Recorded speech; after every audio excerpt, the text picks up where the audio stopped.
In the vast expanse of the Galactic Confederation, where 1,000 species vie for dominance among the stars, there exists an ancient truth that most have forgotten: sometimes the greatest power comes not from advanced technology or superior intellect, but from something far more primal, the unbreakable will of those who refuse to surrender. When humanity first stumbled into the cosmic arena, bloodied and scarred from centuries of warfare on a dying planet, the established civilizations laughed. These primitive bipeds with their crude ships and barbaric customs seemed destined for nothing more than servitude or extinction. The prestigious Nexus Academy, jewel of interstellar education, admitted their first human student as little more than a curiosity, a living specimen to study and dismiss. But Zara Chen carried more than just humanity's hopes on her shoulders. Burned into her flesh was a mark that spoke of sacrifice, of a species that had clawed its way up from the ashes of nuclear winter, and of a power that the galaxy's greatest minds could neither understand nor replicate. They would learn, as countless others had before them, that underestimating humanity was the first step toward their own downfall. What began as casual mockery in the halls of learning would soon become whispered legends of terror and respect. For when push comes to shove, when civilization crumbles and order fails, it is not the strongest or the smartest who survive, it is those who simply refuse to die. The transport shuttle Meridian's pride drifted through the cosmic void like a metal whale navigating an ocean of stars. Inside its sterile corridors, Zara Chen pressed her palm against the viewing port, watching as the massive structure of Nexus Academy grew larger with each passing moment. The station resembled a crystalline flower blooming in space, its translucent petals stretching across several kilometers, each one housing different departments of the galaxy's most prestigious educational institution. Zara's reflection stared back at her from the reinforced glass, a young woman of 22 with dark eyes that held depths of experience far beyond her years. Her black hair was pulled back in a simple ponytail, and her clothing was functional rather than fashionable, a gray jumpsuit that marked her as human, a species still considered primitive by most galactic standards. But it was her left hand that drew attention, covered as it was by a black glove that never came off. "First time seeing the Academy, Dirt Dweller?" The voice belonged to Crixtal, a Vorthak whose crystalline exoskeleton glittered with bioluminescent patterns that indicated his amusement. His species had mastered faster than light travel before humans had discovered fire, and they never let anyone forget it. "Try not to drool on the viewing port. The cleaning staff complains about human secretions." Zara didn't turn away from the window. "I've seen bigger structures." The lie came easily, but Crixtal's mandibles clicked with laughter. "Of course you have. I suppose those mud huts on Earth must have seemed quite impressive to your kind." Other students had gathered now, drawn by the familiar sport of mocking the human. There was Selthera, a graceful Etherian whose translucent blue skin seemed to glow with inner light, her people known for their psychic abilities and condescending attitudes. Beside her stood Thorgon, a massive cromlech whose rocky hide could deflect plasma bolts, representing a warrior species that considered humans nothing more than soft-bodied weaklings. "I heard humans can't even survive in space without those clunky suits," Selthera added, her voice carrying the musical quality of her species. "How primitive." "At least they're finally allowing zoo specimens into the academy," Thorgon rumbled, his voice like grinding stone. "Though I question the wisdom of wasting resources on a species that will be extinct within a few centuries."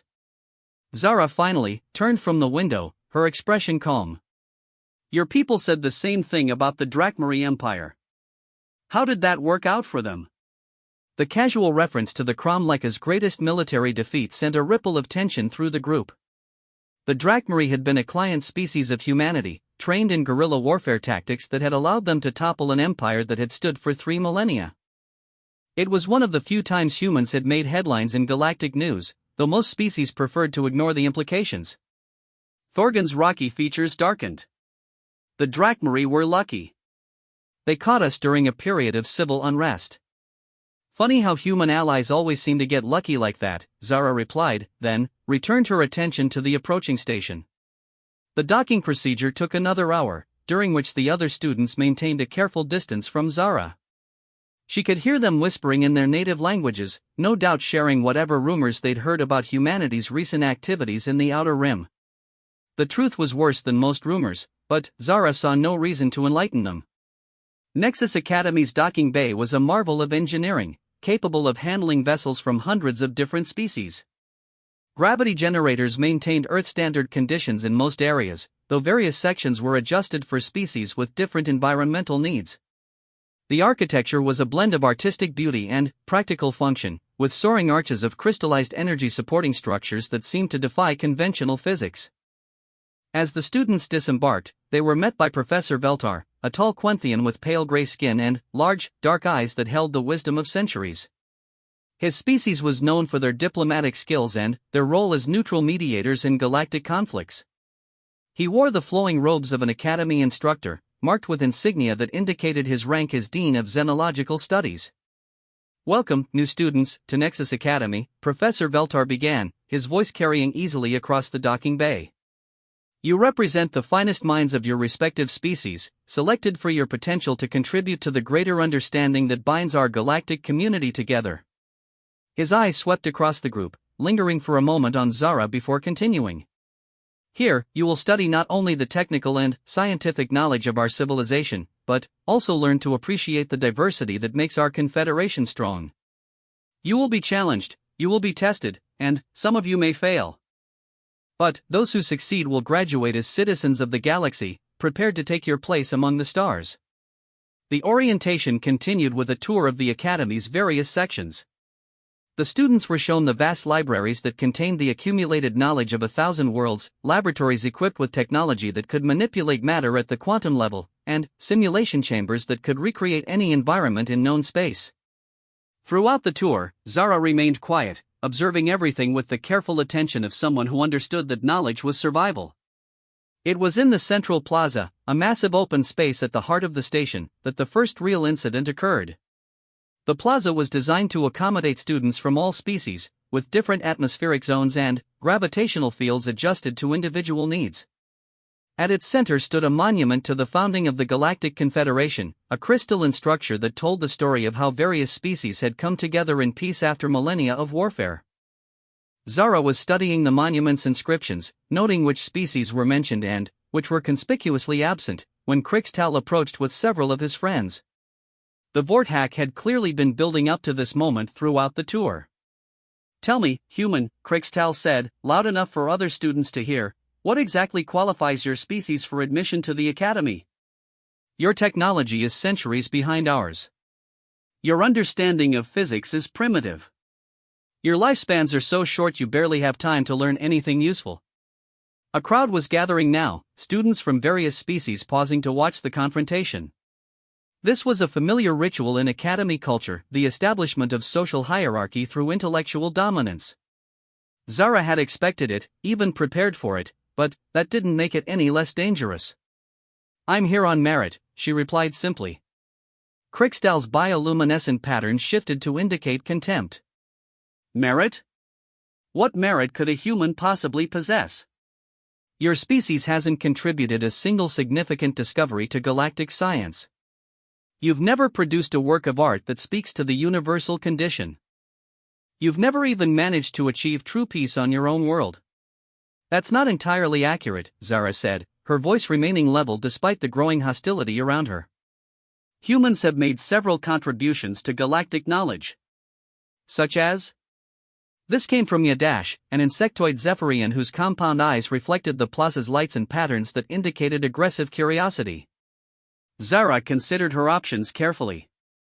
The wrong answer here could make her academy experience unbearable, but backing down would be even worse. Humans had learned long ago that respect had to be earned through strength, not pleading. "Psychological warfare," she said finally. "Adaptive tactics under resource scarcity. And what we call making the impossible happen when there's no other choice." Selthara laughed, the sound like crystal chimes in a gentle breeze. "Those aren't sciences. They're primitive survival instincts." "Are they?" Zara asked. "Your own species spent 300 years trying to defeat the Mordak Collective using conventional military strategy. Humans ended that war in 18 months. The plaza had gone quiet now. The Etherian-Mordak conflict was ancient history, but it was also a sore point for many species. The Mordak Collective had been a hive mind entity that had consumed dozens of worlds before humanity had arrived in that sector. What the humans had done there wasn't discussed in polite galactic society. The Mordak were already weakened by centuries of warfare, Selthara said, but her voice had lost some of its confidence. Were they? Zara asked. Or did they just encounter something they couldn't understand or predict?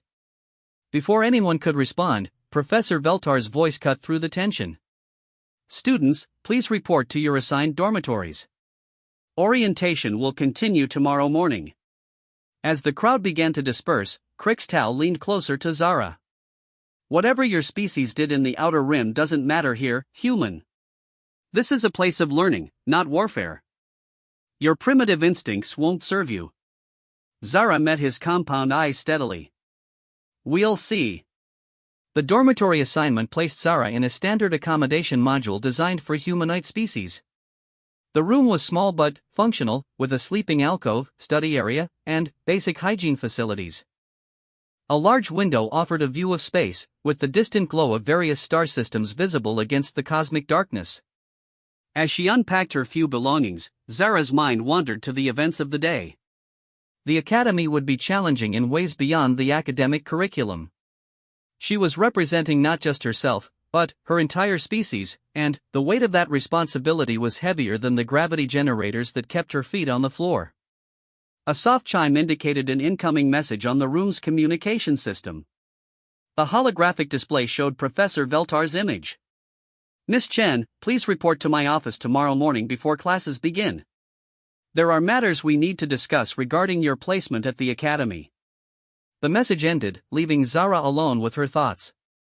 She removed the black glove from her left hand and stared at the mark beneath it, a scar that formed an intricate pattern across her palm and extended up her wrist. The tissue was raised and discolored, clearly the result of some traumatic injury, but the pattern was too precise to be accidental. The mark told a story that most of the galaxy would never understand, a story of a species that had faced extinction and chosen to fight instead of surrender. It was a reminder of why she was here and what failure would mean for humanity's future. Outside her window, the stars continued their eternal dance, indifferent to the struggles of the small beings who crawled between them. But Zara had learned long ago that indifference could be overcome by determination, and that sometimes the smallest beings could cast the longest shadows. Tomorrow would bring new challenges, new tests of her worthiness to stand among the galaxy's elite. But tonight, she allowed herself a moment of quiet preparation, gathering her strength for the battles ahead. In the vast corridors of Nexus Academy, other students were also preparing for the challenges of their education. None of them suspected that their lives were about to be forever changed by the quiet human who spoke of psychological warfare and impossible victories. They would learn, as so many others had before them, that humanity's greatest weapon was not technology or intellect, but the stubborn refusal to accept defeat. The Academy's systems hummed with quiet efficiency, processing data from across the galaxy, monitoring communications from 1,000 worlds, and maintaining the delicate balance that kept civilization functioning. Deep in its databases, hidden among routine files and standard reports, were records that most of the galaxy preferred to ignore, records of worlds where impossible victories had been achieved, where primitive tactics had defeated advanced civilizations, and where a species called human had begun to make a name for itself in ways that defied all conventional understanding. As the station's night cycle began, casting the corridors in softer lighting, Zara Chen settled into meditation, preparing her mind and body for whatever tomorrow might bring. The mark on her hand seemed to pulse with its own rhythm, a reminder of fires survived and scars earned, of a species that had looked into the abyss and chosen to stare back. The galaxy was vast, ancient, and filled with wonders beyond human comprehension.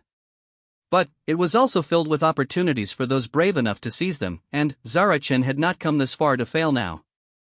The Academy's artificial morning came with a gentle increase in corridor lighting and the soft chime of wake-up calls across the dormitory sections. Zara had been awake for an hour already, her internal clock still adjusting to the station's standardized day cycle. She had spent the time reviewing her personal files and preparing for the meeting with Professor Veltar, though she suspected she knew what the conversation would entail. His office was located in the administrative sector of the Academy, reached through corridors lined with portraits of distinguished graduates and monuments to scientific achievements. The door was marked with Quenthian script that translated roughly to Seeker of Understanding Between Worlds, a title that reflected his species' role as galactic mediators. Professor Veltar looked up as she entered, his large dark eyes studying her with the kind of careful attention she had come to expect from academics. His office was a blend of practical workspace and cultural museum, with artifacts from dozens of worlds arranged on shelves and desk surfaces. A holographic star map dominated one wall, showing the current political boundaries of the Galactic Confederation. "Please, sit," he said, gesturing to a chair that adjusted itself automatically to her physiology. "I trust your first evening at the Academy was comfortable?" "Comfortable enough," Zara replied, settling into the chair while keeping her posture alert. "Though I suspect comfort isn't why I'm here." Veltar's expression remained neutral, but she caught a flicker of something that might have been approval. "Direct communication. Your species seems to favor that approach." "Yes, there are matters we need to discuss regarding your status at the Academy." He touched a control on his desk, and the office's security systems activated with a barely audible hum. The gesture wasn't lost on Zara. Whatever they were about to discuss was classified. "Your academic credentials are exemplary," Veltar continued, calling up a holographic display of her file. "Top percentile in theoretical physics, xenobiology, and strategic analysis. Your psychological evaluations indicate exceptional stress tolerance and adaptive intelligence. On paper, you're an ideal candidate for advanced study. But," Zara prompted. "But, your species' recent activities have attracted attention from certain factions within the Confederation. There are those who question the wisdom of educating humans in advanced sciences, given what you might do with that knowledge." Zara had expected this. Humanity's expansion into the Outer Rim had not gone unnoticed, and their methods had raised uncomfortable questions among the established powers. "Are you referring to the Kepler sector incident?" "Among others." Veltar manipulated the star map, highlighting a region of space that glowed red with conflict markers. "In the past 5 years, human-trained forces have been involved in 17 major conflicts, with a success rate that defies statistical probability. The Drakmari Rebellion, the Helix Nebula Campaign, the collapse of the Sindark Trade Union all feature human tactical advisors or mercenary units. All legitimate conflicts under Confederation law," Zara pointed out. "Humans haven't initiated any aggressive wars." "No, but you've ended several with methods that our military analysts still don't fully understand." Veltar leaned back in his chair, his expression thoughtful. "There's a theory among xenopsychologists that humans possess certain cognitive advantages due to your species' evolutionary history. Constant warfare, resource scarcity, and environmental pressures have created mental adaptations that other species lack." Zara remained silent, waiting to see where this was leading. "The question," Veltar continued, "is whether those adaptations make humans valuable allies or dangerous enemies. Your presence here is, in part, an attempt to answer that question." "I see." Zara considered the implications. "So I'm not just a student. I'm a test subject." "You're both," Veltar said without apology. "The Academy has agreed to admit human students on a trial basis. Your performance here will determine whether that program continues or whether humanity remains excluded from advanced galactic education." The weight of responsibility settled heavier on Zara's shoulders, but she had carried such burdens before. "What exactly are you expecting me to prove?" "That humans can contribute to galactic civilization in ways beyond warfare and disruption. That your species can learn to think beyond survival and conflict." Veltar's eyes never left her face. "Or, alternatively, that the concerns about human nature are justified and that your species represents a threat to galactic stability." Before Zara could respond, an alarm began sounding throughout the Academy. The soft chimes were replaced by urgent tones that sent both of them to their feet. "Emergency stations alert," the Academy's AI announced. "All students and faculty report to designated safety areas." "This is not a drill." Veltar's face had gone pale. "That's impossible. The Academy's defenses are impregnable." Through the office's large window, they could see the cause of the alarm. A massive ship had appeared in the space near the Academy, its hull scarred with battle damage and its design unfamiliar to the standard databases. The vessel was easily 3 times the size of the Academy itself, bristling with weapons that were already charging for attack. Zaktar raiders, Veltar whispered, his voice filled with horror. But, they were reported destroyed in the Rim Wars. Zara moved to the window, studying the ship's configuration with practiced eyes. The Zaktar were one of the galaxy's nightmare species, raiders who had terrorized the outer systems for centuries before being supposedly wiped out by a joint Confederate fleet. Their ships were designed for one purpose: the complete destruction of everything they encountered. Not destroyed, she said quietly. Just pushed back. They've been rebuilding in dark space. How could you possibly know that? Zara turned from the window, her expression grim. Because humans have been fighting them for the past 3 years. Why do you think we've been so active in the Outer Rim? The Academy shuddered as the Zaktar ship's weapons began their bombardment. Through the corridors, they could hear the sounds of panic as students and faculty ran for the emergency shelters. The Academy's own defensive systems were activating, but everyone knew they were designed to repel small raiders, not a full Zaktar battleship. The evacuation protocols will take hours to complete, Veltar said, his diplomatic composure cracking under stress. The Academy isn't designed for military action. We're educators, researchers, not warriors. Then, you're about to get a very practical education, Zara replied, moving toward the door. Where's the nearest communication center? The command deck, but it's restricted to senior faculty. Professor, with respect, this isn't the time for academic protocol. Zara's voice carried a new edge, one that spoke of experience with life and death situations. The Zaktar don't take prisoners. They don't negotiate. They destroy everything they encounter and leave nothing but radioactive debris. If you want to save the students and faculty of this academy, I suggest you start thinking like someone who's fought these things before. Veltar stared at her for a moment, then nodded. Follow me. They ran through corridors filled with panicking beings from dozens of species. The Academy's internal structure, so beautiful during the peaceful tour, now seemed like a maze designed to trap its inhabitants. Emergency lighting cast strange shadows that made familiar spaces alien and threatening. The command deck was in chaos when they arrived. Academy officials were trying to coordinate evacuation procedures while monitoring the damage from the Zaktar attacks. Captain Morthe K., a veteran Taurian who served as the Academy's security chief, was shouting orders at subordinates who seemed overwhelmed by the magnitude of the crisis. Shields are down to 60%, one technician reported. Hull breaches on levels 12 through 15. The evacuation ships can't launch under this kind of fire. How long until Confederate reinforcements arrive? Captain Morthe K. demanded. 6 hours minimum, came the reply. The nearest fleet is engaged with Zaktar forces in the Centauri system. Zara stepped forward. Captain, I need to use your long-range communications array. Morthe K. turned, his expression hostile. This is a restricted area, student. Return to your designated shelter immediately. Captain, Veltar interjected, this student may have relevant experience with Zaktar tactics. Experience? Morthe K's laugh was bitter. What experience could a human have with the greatest threat to galactic civilization?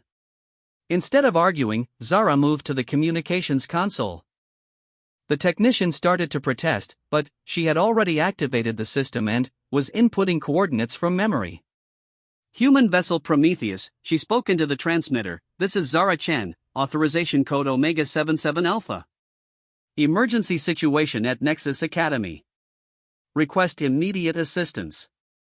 Static filled the channel for several seconds, then, a familiar voice responded. Chen, this is Commander Harrison. We copy your distress call. What's your tactical situation? One Zaktar dreadnought, heavy weapons configuration, attacking the Academy.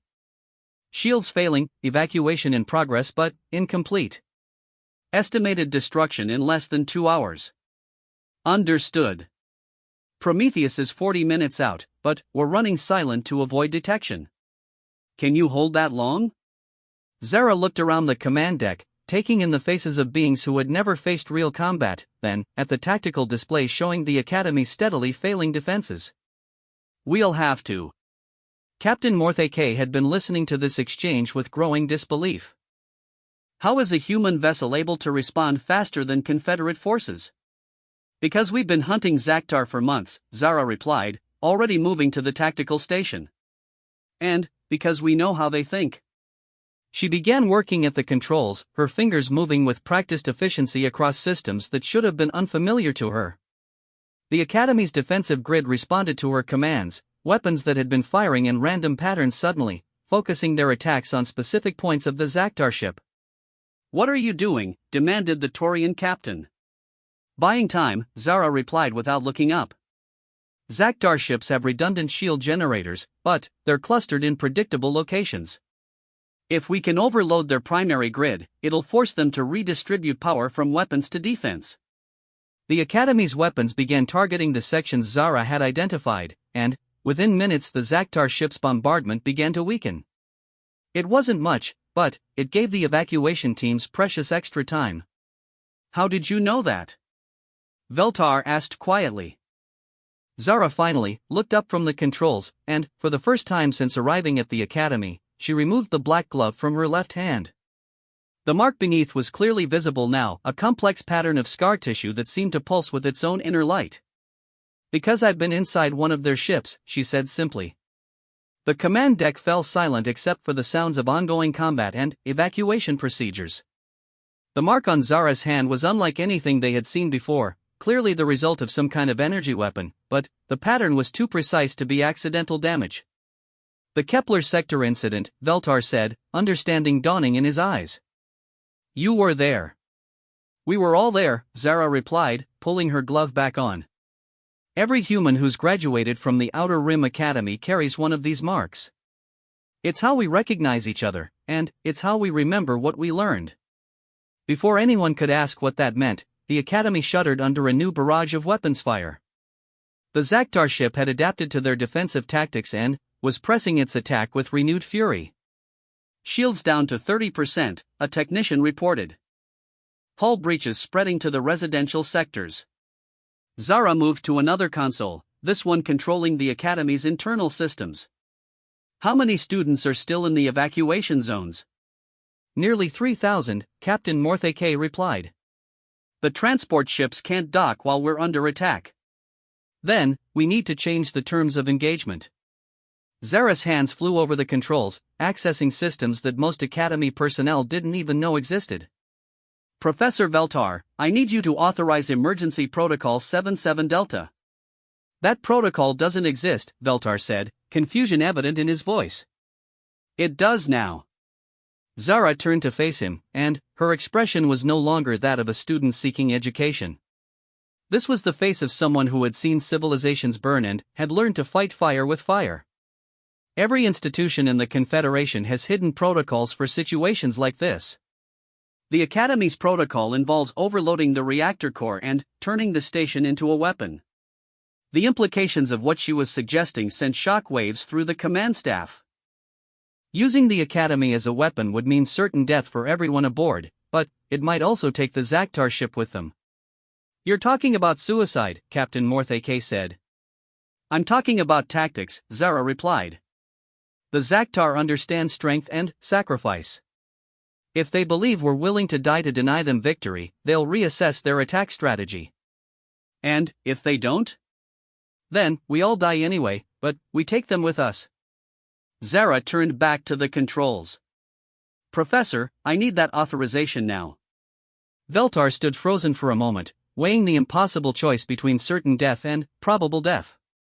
Around him, the Academy staff waited for his decision, their faces reflecting the terror that had gripped them all. It was then that Kriksdal's voice came over the communication system. The young Vorthak was broadcasting from one of the evacuation zones, his usual arrogance replaced by desperate fear. "Command, this is Student Krikstal. The Zaktar have breached Section 7. They're hunting us through the corridors. Please, someone help us." The transmission was cut off by the sound of energy weapons and screaming. Veltar looked at Zara, then at the tactical display showing the Academy's failing defenses. Finally, he moved to his command console and entered his authorization codes. "Emergency Protocol 77 Delta is authorized," he said quietly. Zara's hands moved across the reactor controls with deadly precision. Deep within the Academy's core, containment fields began to fluctuate in carefully calculated patterns. To any external observer, it would appear that the station's power systems were on the verge of catastrophic failure. Prometheus to Academy, came Commander Harrison's voice over the communication system. We're in position and ready to begin our attack run.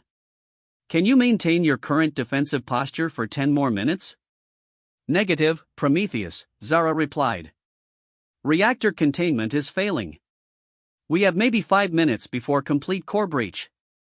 There was a pause, then Harrison's voice came back, grim but determined. Understood. Beginning attack now. Try to stay alive, Chen. Through the command deck's viewports, they could see the human ship emerging from the asteroid field where it had been hiding. The Prometheus was smaller than the Zaktar vessel but moved with deadly grace, its weapons already firing at the raiders' vulnerable points. The Zaktar ship immediately turned to engage this new threat, its massive guns swinging away from the Academy. For the first time in hours, the bombardment of the station ceased. Now we see what humans really learned in the Outer Rim, Zara said quietly, watching as the two ships began their deadly dance among the stars.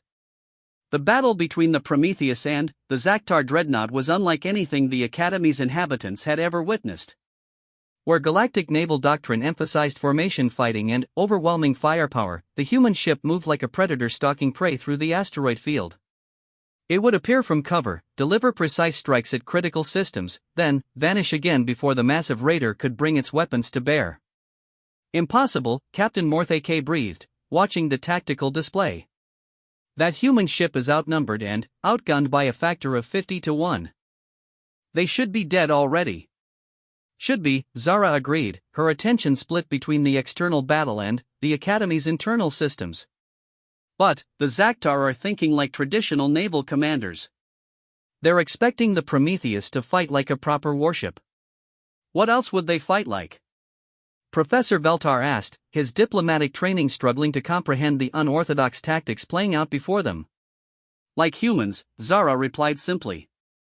On the viewscreen, the Prometheus had just executed a maneuver that defied standard physics, using the gravity well of a nearby asteroid to slingshot around behind the Zaktar ship while simultaneously firing on two different target zones. The raiders' shields flared and flickered under the assault.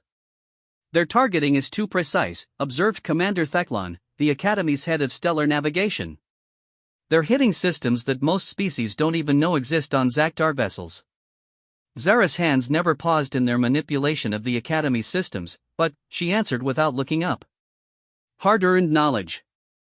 Humans have been inside Zaktar ships, taken them apart piece by piece, studied every component and weakness. How? Captain Morthake demanded. The Zaktar never leave survivors. They don't, Zara confirmed. But sometimes survivors make themselves. Before anyone could ask what that meant, alarms began sounding from the Academy's lower levels. Emergency teams were reporting Zaktar boarding parties moving through the damaged sections, hunting down anyone they could find. The creatures were methodical in their brutality, leaving behind scenes that traumatized even the emergency responders. They're not just raiding, Veltar realized with growing horror. They're conducting some kind of systematic extermination. Harvesting, Zara corrected grimly. Zaktar don't just destroy, they collect. Neural tissue, genetic samples, technological components. They're building something with the materials they gather. The tactical situation was deteriorating rapidly. While the Prometheus kept the main Zaktar ship occupied, smaller raider craft had penetrated the Academy's defensive perimeter and were systematically working their way through the station sections. The evacuation was proceeding, but thousands of students and faculty remained trapped.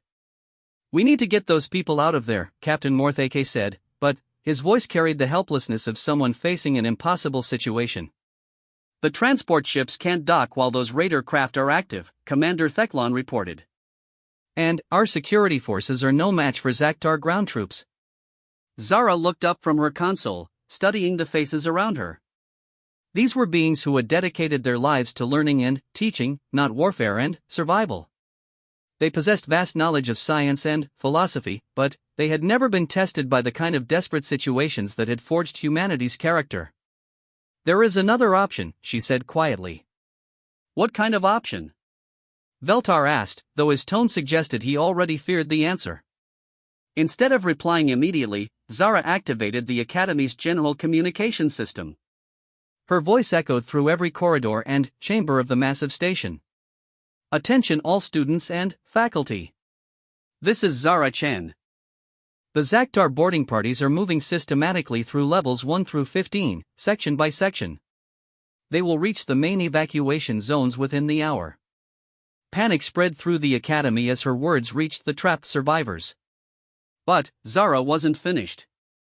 However, the raiders are following predictable search patterns based on the station's original blueprints. They don't know about the maintenance tunnels, the emergency passages, or the spaces between the walls that maintenance crews use. On the command deck, Captain Mortheke was shaking his head.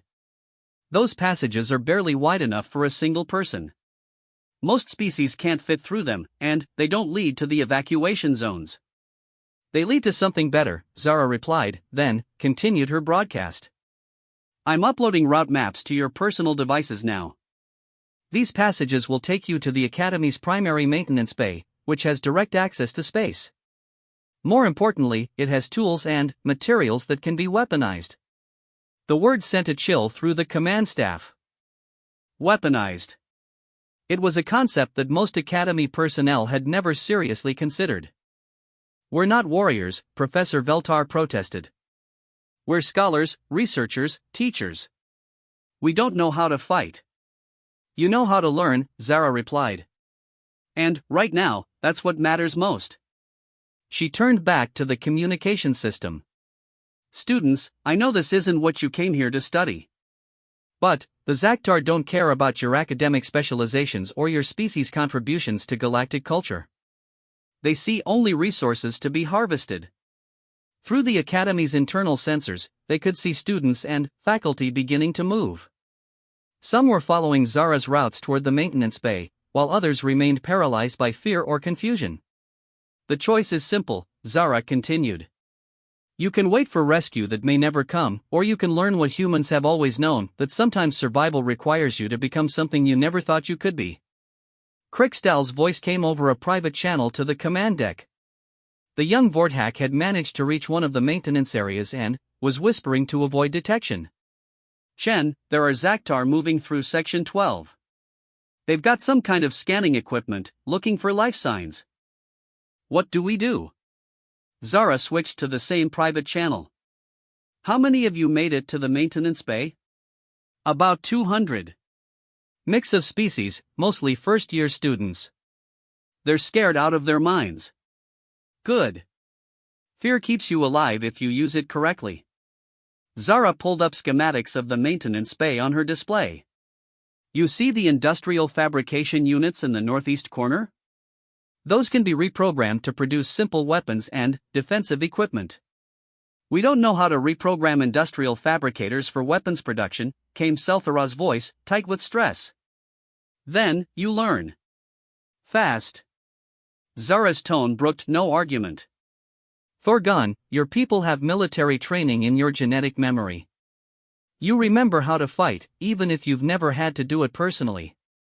Genetic memory doesn't include technical specifications for human weapons, the Cromlech student replied. It doesn't need to. Weapons are just tools, and tools follow principles. Physics, chemistry, materials science, everything you've been studying here can be applied to survival. On the main view screen, the battle between the Prometheus and the Zaktar dreadnought had reached a critical phase. The human ship had taken significant damage and was now using the Academy itself as cover, weaving between the station's external structures while continuing to strike at the enemy vessel. Prometheus to Academy, Commander Harrison's voice crackled with static. We've disabled their primary weapons array, but they're launching more boarding craft. Whatever you're planning to do, you need to do it fast. Zara looked around the command deck, then made a decision that would have been unthinkable an hour earlier. She began transferring command protocols to the maintenance bay, giving the trapped students access to systems they should never have been allowed to touch. Krikstal, I'm giving you access to the Academy's defensive grid. The internal weapons are designed for crowd control, not military action, but they can be modified. Modified how? The Vorthax's voice carried a mixture of fear and desperate hope. You're a crystalline-based life form with natural understanding of energy manipulation. The Academy's defensive systems use focused plasma beams. You can adjust their frequency and intensity to be lethal instead of incapacitating. There was silence on the channel for several moments, then, Krikstal's voice returned, steadier now. I see it.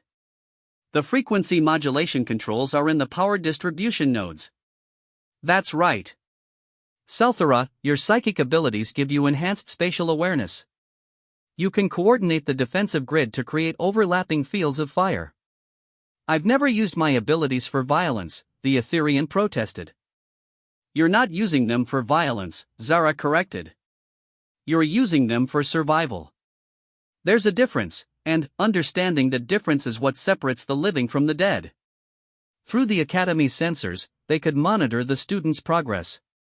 What had started as a group of terrified academics was slowly transforming into something else. Fear was giving way to determination as they began to understand what they needed to do.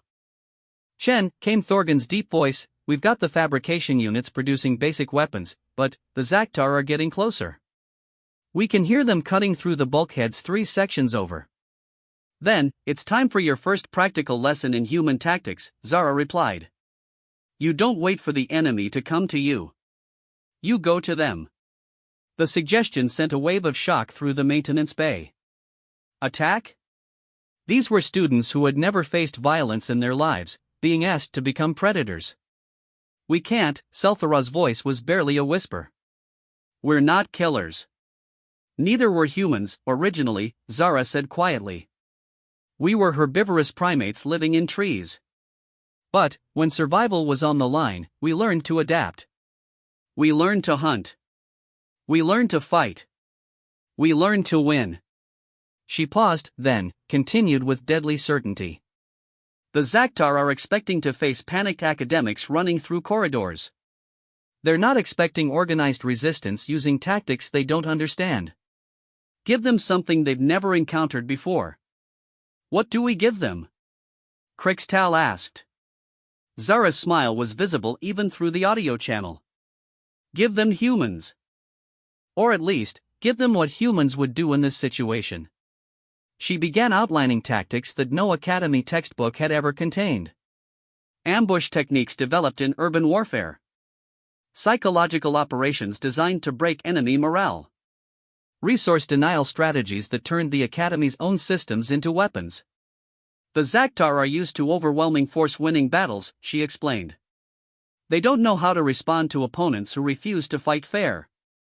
Within the hour, the transformation was complete. The maintenance bay had become a command center where students from a dozen species worked together to coordinate attacks on the Zaktar boarding parties. The academic knowledge they had come to the academy to pursue was being applied in ways their professors had never imagined. Krikstal had discovered that crystalline resonance could be used to destabilize Zaktar neural implants, causing disorientation and system failures. Selthara had learned to project false psychic images that confused enemy sensors and led raiding parties into prepared ambushes. Thorgan had tapped into genetic memories of ancient Cromlech warfare and was coordinating physical attacks with a precision that surprised even himself. Their learning, Professor Veltar observed with something approaching awe. In a matter of hours, they've internalized tactical concepts that take military academies years to teach. They're not learning tactics, Zara corrected, watching the displays that showed her fellow students moving through the academy like seasoned guerrilla fighters. They're learning to think like humans. And, that's something that can't be taught, it has to be experienced. The first Zaktar boarding party to encounter the student resistance was completely annihilated within minutes. The raiders had expected to find cowering academics and, instead, walked into a coordinated ambush that utilized every advantage the academy's structure could provide. Impossible, Captain Morthake breathed. Zaktar ground forces are supposed to be invincible. Nothing is invincible, Zara replied. Everything has weaknesses. The question is whether you're desperate enough to find them and ruthless enough to exploit them. The second boarding party fared no better than the first. Warned by the fate of their predecessors, they proceeded more cautiously, but that only made them easier targets for the improvised weapons and traps the students had prepared. By the time the third wave of raiders entered the academy, something fundamental had changed in the balance of power. The Zaktar were no longer hunting helpless prey, they were being systematically eliminated by opponents who seemed to anticipate their every move. "This is how humans won the Outer Rim Wars," Zara said quietly, watching as her fellow students executed maneuvers that would have impressed veteran military commanders. Not through superior technology or greater numbers, but by refusing to accept that any situation was hopeless. On the main view screen, the Prometheus had finally managed to inflict critical damage on the Zaktar dreadnought.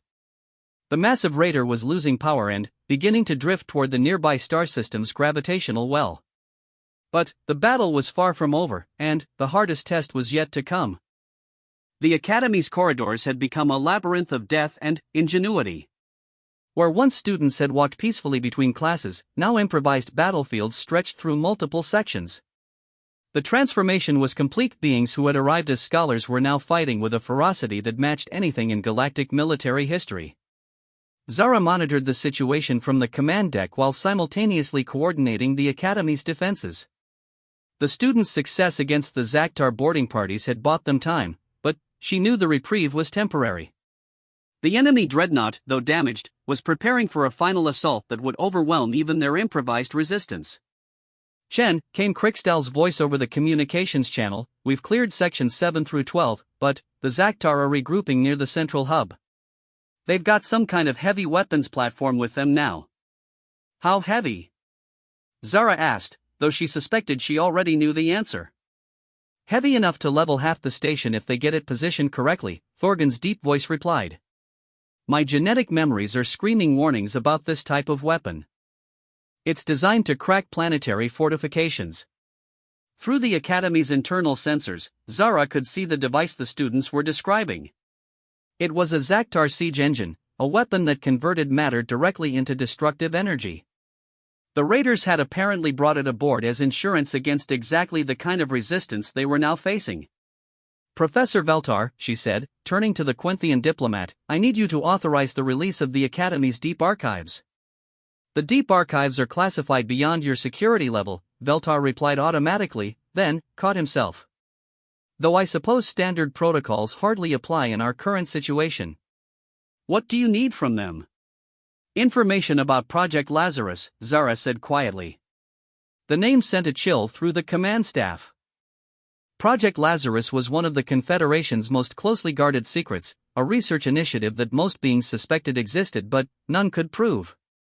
It was whispered that the project involved experiments in consciousness transfer and artificial resurrection technologies that violated several fundamental laws of galactic civilization. "That project was discontinued decades ago," Captain Morthake said, his voice carefully neutral. "No," Zara replied, "it was moved to locations where it could continue without oversight. The Academy has been one of those locations." Professor Veltar's face had gone completely pale. "How could you possibly know that?" Instead of answering directly, Zara removed her glove once again, revealing the intricate scarring on her left hand. Under the command deck's bright lights, the mark seemed to pulse with its own rhythm, and, for the first time, the others could see that it extended further up her arm than they had initially noticed. "Because I died in the Kepler sector," she said simply. "The Zaktar killed me along with 30,000 other humans. But humanity has learned things in the Outer Rim that go beyond simple military tactics." The implications of her words struck the command staff like a physical blow. Resurrection technology was considered impossible by every known scientific principle, yet Zara stood before them as living proof that those principles might be incomplete. "The mark isn't just a scar," Professor Veltar realized. "It's some kind of technological integration." "It's memory," Zara corrected. "The accumulated experience of everyone who has died fighting the Zaktar, preserved and passed on to those who come after. Every human who bears this mark carries the knowledge of thousands of others." She turned back to the communications console. "Which is why I know exactly how to stop that siege engine. Krikstal, I need you to access the Academy's quantum laboratory. There should be an experimental device labeled QR7. "I see it," the Vortax's voice came back after a moment. "Some kind of resonance generator. What does it do?" It creates temporal discontinuities, very small ones, measured in microseconds. Under normal circumstances, it's useless as a weapon. But Zaktar siege engines rely on matter conversion reactions that require perfect temporal synchronization. You want us to create time distortions inside their weapon? Selthara's psychic abilities allowed her to grasp the concept faster than the others. That would cause a cascade failure. It would also probably destroy half the academy, Thorgon added grimly. Better half than all, Zara replied. And there's a way to contain the damage if we're willing to pay the price. She began uploading new tactical data to the students' positions, showing them how to position the quantum resonance device and coordinate its activation with the Academy's defensive systems. The plan was elegant in its simplicity and terrifying in its implications. You're asking them to sacrifice themselves, Professor Veltar said quietly. I'm asking them to choose, Zara corrected. Die as victims or die as heroes. Humanity learned long ago that sometimes those are the only options available. The communications channel fell silent as the students digested what she was asking of them. These were young beings who had come to the academy with dreams of contributing to galactic knowledge and culture. Now they were being asked to give their lives to prevent a greater catastrophe. It was Crixtal who broke the silence. My people have been mocking humans since they arrived in our sector. Calling them primitive, violent, incapable of true civilization. His voice carried a note of wonder. But we never understood what we were really looking at. What do you mean? Selthara asked. We were seeing the end result of a process we've never experienced. Every other species in the galaxy achieved civilization by overcoming their violent nature. Humans achieved civilization by perfecting it. Thorgon's laugh was like grinding stone. My ancestors would have respected that. The greatest warriors are not those who never feel fear, but those who act in spite of it. So we do this? Selthara's question encompassed more than just the tactical situation. She was asking whether they were willing to become something they had never imagined they could be. We do this, Crixtal confirmed. But we do it right. Chen, what's the probability of survival if we execute your plan perfectly? Zara was quiet for a long moment. Truthfully? About 15%. And if we don't execute it? 0%. The Zaktar don't leave survivors. The decision made, the students began moving through the academy with new purpose.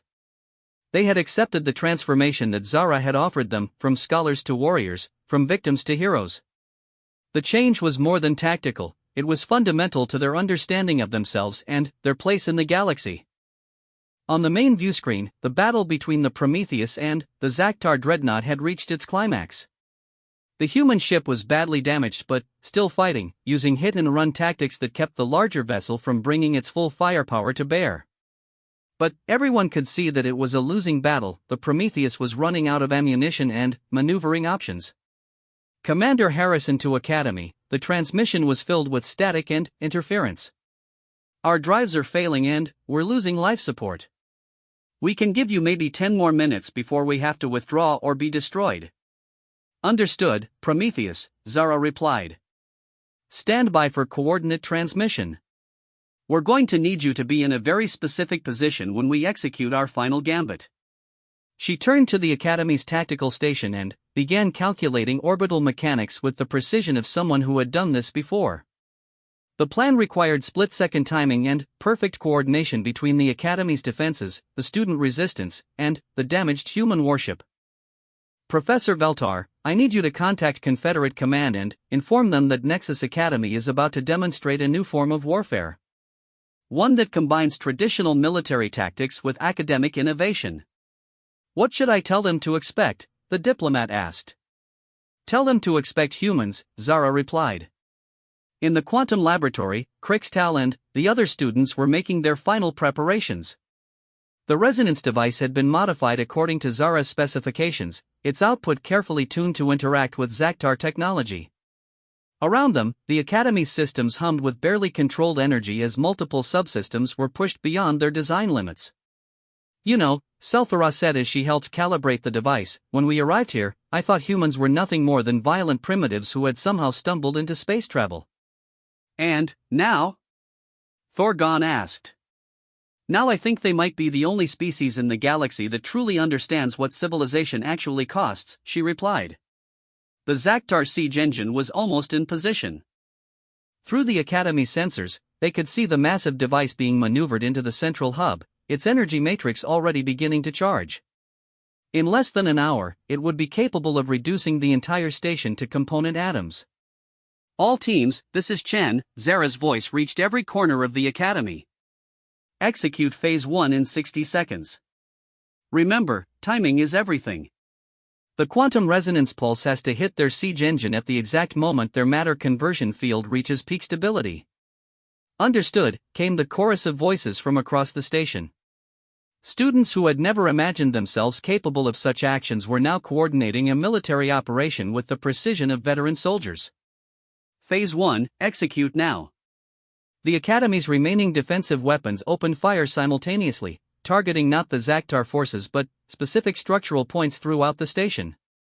The coordinated strikes created a cascade of precisely calculated damage that channeled the station's internal energy flow toward the quantum laboratory. Phase 2, execute now. The resonance device activated, sending waves of temporal distortion through the Academy's superstructure. The effect was invisible to conventional sensors, but the Zaktar siege engine immediately began showing signs of instability as its internal chronometers lost synchronization. Phase 3, execute now. This was the moment that required the ultimate sacrifice. The students who had volunteered for the final phase moved into position around the quantum device, their bodies serving as living conduits to amplify and direct its output. They would not survive the process, but their sacrifice would ensure that the temporal distortion reached its target with maximum effect. Krixtal was the first to place his hands on the resonance generator, his crystalline biology allowing him to channel energy in ways that other species could not match. The device responded to his touch, its output increasing by orders of magnitude. For the Academy, he said quietly. For the galaxy, Selthara added, her psychic abilities merging with the quantum field to provide guidance and control. For the future, Thorgon concluded, his massive frame becoming a living ground point that stabilized the entire system. One by one, the other volunteers joined them, each adding their unique biological and mental capabilities to the collective effort. The quantum resonance device became something more than technology, it became a monument to the courage of beings who had chosen to become more than they were born to be.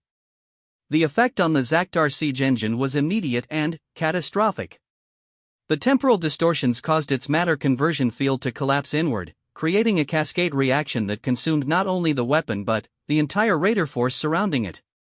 The explosion was contained within the Academy's central hub, but the shockwave sent tremors throughout the station.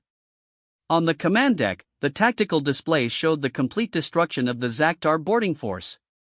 The siege engine and everyone near it had been reduced to subatomic particles in a reaction that defied conventional physics. Incredible, Professor Veltar breathed. They actually did it. But Zara was watching different displays, ones that showed the cost of their victory. The quantum laboratory had been completely destroyed, along with everyone inside it. Dozens of students, beings who had come to the Academy to learn about the universe, had given their lives to save thousands of others. The dreadnought is pulling back, Captain Morthe reported.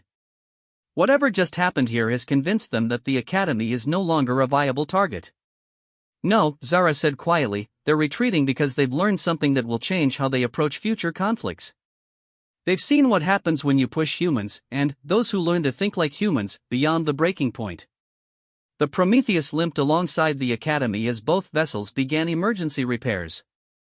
The immediate threat was over, but the implications of what had occurred would ripple across the galaxy for generations to come. Miss Chen, Professor Veltar said formally, I believe we need to have another conversation about your status at the Academy. Zara nodded, understanding what he meant. The trial period was over, and humanity had proven something that went far beyond academic capability. They had shown that the galaxy's greatest strength lay not in any single species, but in the willingness to learn from each other even when those lessons came at the highest possible cost. The mark on her hand seemed to pulse with new intensity, carrying now not just the memories of the dead, but the promise that their sacrifice would not be forgotten. The academy would rebuild, the students would return to their studies, but nothing would ever be quite the same. Humanity had passed its first test in galactic civilization. But, as Zara looked out at the stars surrounding the damaged station, she knew this was only the beginning. The galaxy was vast, filled with wonders and terrors in equal measure, and humanity's journey among the stars had only just begun. 3 months after the Zaktar attack, Nexus Academy had been rebuilt and expanded. The new sections incorporated design elements that no galactic architect had previously considered: corridors that could be reconfigured for defensive purposes, laboratories that doubled as weapons manufacturing facilities, and communication systems that could coordinate complex tactical operations across vast distances. The academy had evolved from a center of pure learning into something unprecedented, an institution that combined education with survival skills. Zara stood in the memorial garden that had been constructed where the quantum laboratory once existed. Crystalline monuments bore the names of the students who had sacrificed themselves during the attack, their forms designed to catch and refract light in patterns that changed throughout the station's day cycle. Each monument told the story of a being who had discovered courage they never knew they possessed. "They would be proud of what's happened here," Professor Veltar said, approaching across the garden's carefully maintained pathways. His appearance had changed over the months, the diplomatic softness had been replaced by something harder, more aware of the realities that existed beyond civilized discourse. "Would they?" Zara asked. "We've turned their place of learning into a military academy." "No," Veltar corrected gently, "we've turned it into something better. A place where beings learn not just facts and theories, but how to apply that knowledge when everything they care about is at stake." The changes extended far beyond the academy's physical structure.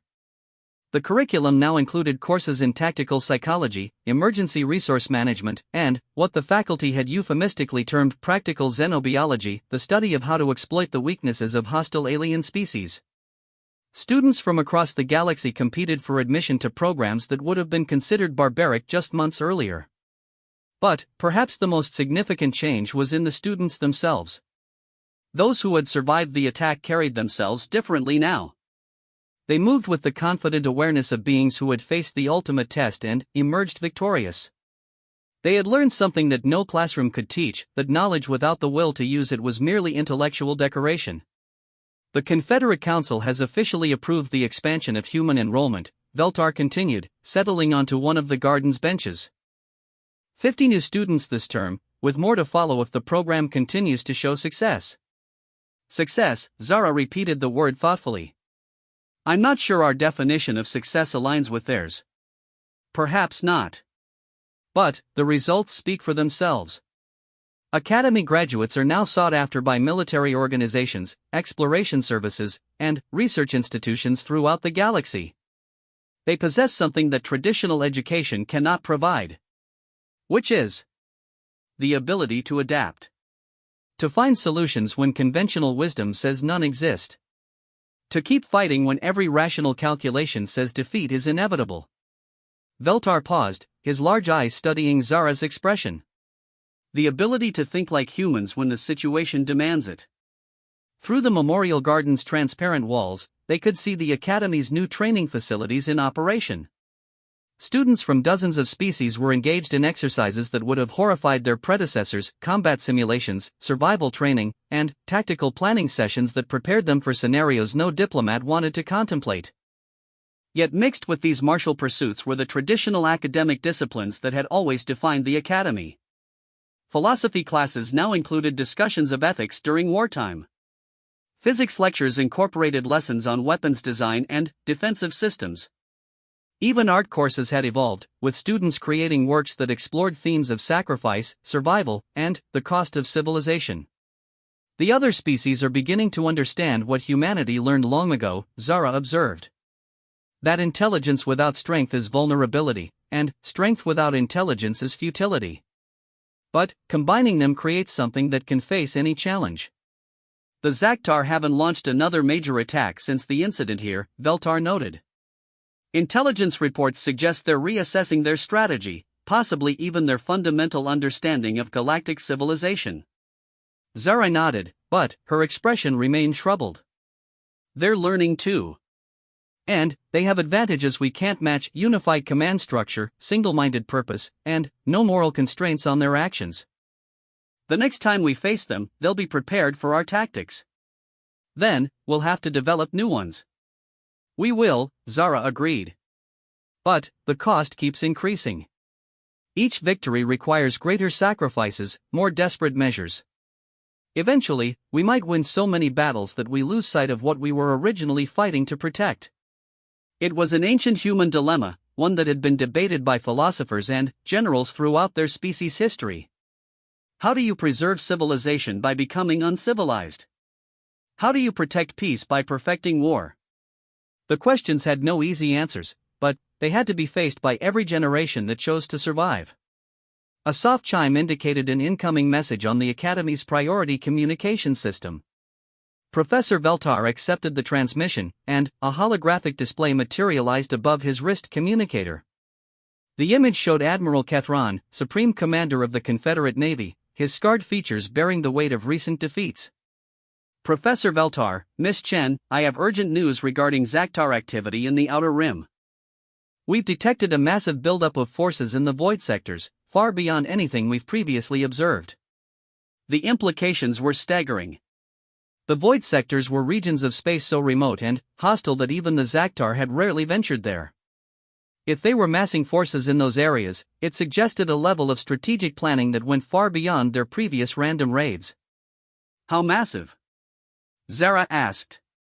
Conservative estimates suggest over 1,000 vessels, ranging from scout ships to dreadnoughts twice the size of the one that attacked your academy. They appear to be constructing some kind of staging area for a coordinated assault on core Confederate worlds. Zara felt the mark on her hand pulse with renewed intensity.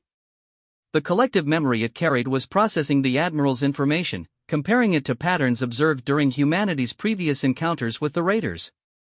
What emerged was a strategic picture that chilled her to the bone. They're not planning another raiding campaign, she realized. They're preparing for total war. Our analysis concurs, Admiral Kethron confirmed. Which is why I'm formally requesting the Academy's assistance in developing countermeasures. The Confederate Navy needs every advantage we can provide. Professor Veltar exchanged glances with Zara. The request was unprecedented: a military organization asking an educational institution to participate directly in warfare planning. Yet given the Academy's recent transformation, it seemed like a natural evolution. What exactly are you proposing? Veltar asked. A joint operation between Confederate forces and Academy personnel. Your students have proven themselves capable of tactical innovation under pressure. We need that capability applied on a galactic scale. Before either of them could respond, alarms began sounding throughout the Academy. This time, however, they weren't the urgent tones of emergency, these were the measured chimes that announced important visitors. Through the Memorial Gardens viewing ports, they could see a massive fleet emerging from hyperspace around the Academy. But these weren't Zaktar vessels, they were ships from every major species in the Confederation, flying in formation with human vessels in a display of unity that would have been impossible just months earlier. The first combined fleet, Admiral Kethron's hologram explained with evident pride. Representatives from 47 species, all trained in human tactical doctrine and equipped with hybrid technologies that combine the best of our various civilizations. The sight was both inspiring and sobering. These ships represented the galaxy's response to the Zaktar threat, but they also represented the militarization of societies that had known peace for centuries. The cost of survival was measured not just in lives lost, but in innocence abandoned. There's something else, Admiral Kethron continued, his expression becoming more serious. We've identified the source of Zaktar advanced technology. They're not just raiders anymore, they've made contact with something from outside our galaxy. The revelation sent shockwaves through both Zara and Professor Veltar. Intergalactic contact had been theoretical until now, a possibility discussed by xenobiologists but never seriously considered by military planners. What kind of contact? Zara asked, though part of her already suspected the answer. The kind that provides them with weapons and knowledge in exchange for services rendered. The Zaktar have become the advanced scouts for an extragalactic invasion force. The implications were staggering. Everything they had fought for, every sacrifice made, every victory won, all of it had been merely preparation for a conflict that would dwarf anything the galaxy had previously experienced. "How long do we have?" Professor Veltar asked.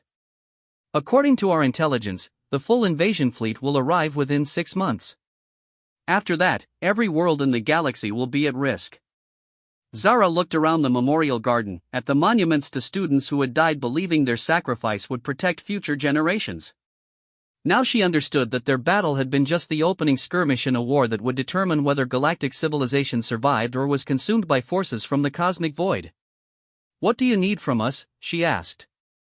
"Everything," Admiral Kethron replied. "Every tactical innovation, every strategic insight, every impossible solution that human ingenuity can provide. We're going to need weapons that don't exist, tactics that have never been tested, and warriors who can think beyond the limitations of conventional warfare." Zara removed the glove from her left hand, revealing the mark that had defined so much of her identity. But, as she looked at it now, she realized it represented something more than memory or sacrifice. It represented hope. The hope that beings could grow beyond their limitations when survival demanded it, that knowledge and courage could triumph over even the most overwhelming odds. "Then, we give them everything," she said simply. The months that followed transformed not just the Academy, but the entire galaxy. The combined fleet became a university of warfare, with beings from hundreds of worlds sharing knowledge and techniques that had been closely guarded secrets for millennia. Human tactical doctrine spread through the fleet like a virus, adapting to each species' unique capabilities while maintaining its core principles of adaptability and ruthless efficiency. Academy graduates became the fleet's tactical officers, their unique combination of academic knowledge and survival instincts proving invaluable in preparing for the coming conflict. They developed new weapons, new strategies, and new forms of cooperation between species that had been enemies just generations earlier. But, perhaps most importantly, they preserved something that the approaching darkness sought to extinguish: the belief that civilization was worth defending, that knowledge was worth preserving, and that hope was worth maintaining even in the face of impossible odds. As Zara stood on the command deck of the flagship Unity, watching as the combined fleet prepared for humanity's and the galaxy's greatest test, she reflected on how far they had all come. The frightened students who had arrived at Nexus Academy seeking education had become something none of them had expected: the guardians of everything their civilizations held dear. The mark on her hand pulsed with the accumulated memory of all who had died to reach this point, but it also carried something new: the promise that their sacrifice would not be in vain. Whatever emerged from the coming darkness, it would find a galaxy that had learned to fight back, learned to adapt, and learned that sometimes the greatest strength came from the willingness to become something more than you were born to be. The stars stretched endlessly around the fleet, beautiful and terrible in their vast indifference. But, among those stars, beings who had once scoffed at human primitiveness now carried themselves with human determination. They had learned the most important lesson humanity had to teach: that civilizations survive not through the strength of their weapons or the brilliance of their technology, but through the unbreakable will to endure whatever challenges the universe might offer. The invasion was coming, but the galaxy was no longer defenseless. It had learned to think like humans when survival was at stake, and that made all the difference between hope and despair, between victory and extinction, between the light of civilization and the darkness that sought to consume it. In the end, that was what the mark truly represented: not just the memory of the fallen, but the promise that their legacy would endure, whatever the cost, whatever the challenge, whatever impossible odds might lie ahead.